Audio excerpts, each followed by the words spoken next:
and welcome to this video series. My name is Emily. I am the Growth Marketing Manager for Powell Teams here at Powell Software. In this episode of Tackling Microsoft Teams, we will look at the differences between public and private teams. On average, 10% of your teams are public within your company. So, why is it an issue and how can you put the best practices in place? I would like to welcome Anthony McGuinness, our Senior Pre-Sales here at Powell Software, who will tell you all about it. Thanks, Emily. Really appreciate it. So simply, what is a public team? A public team in Microsoft Teams just means that you're making a team that's able to be viewed, searched, and joined by everyone in the company. These teams can be searched, they can be joined, and they do not require approval to be a part of the team. Typically, you'll see these with some type of event, large group that's supposed to collaborate and be able to join and remove themselves from the team very easily.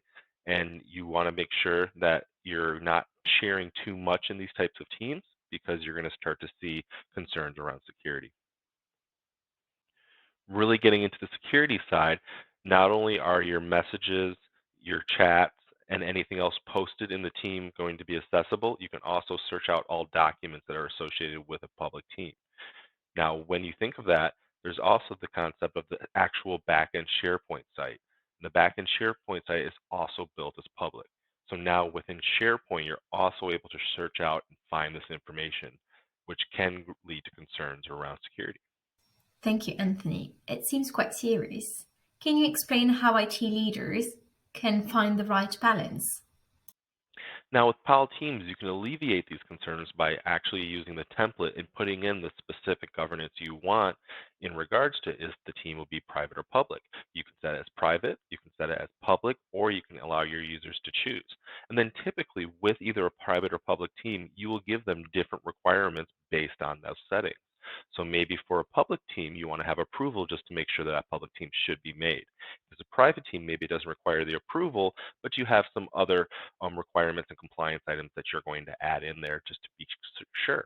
Now, after a team's created, you want to be able to follow and track and make sure no one's changing any of these settings or doing some type of management that you would not want to happen.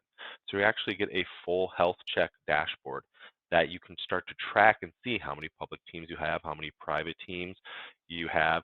Go pull a report on that, and you can take action if necessary, including within Powell's software and Powell Teams, being able to very simply go in and change that to a private or public team and make that remediation within the tool itself.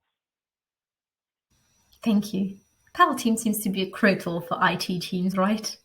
Anthony, in short, can you highlight the benefits of Powell Teams? All in all, with Powell Teams, the goal is to really bring down the necessity and time it takes to actually have to manage, circumvent, and remediate any of these issues. So you can, right at the creation level, be able to very quickly set and make sure that users are either setting themselves as private or public. You can then manage that throughout using our dashboard and track and make sure that there's no changes being made. And then you can also put in a end of life measure. So maybe with public teams, you don't have a expiration, but maybe with private teams, you expire after 1 year and so on and so forth. So it allows you really to take the full life cycle of a team, be able to manage it, create it, obviously, and be able to take care of its end of life as well. Thank you. Thank you, Anthony. We now know how to use Microsoft Teams at its full potential and how Powell Teams can help us save time.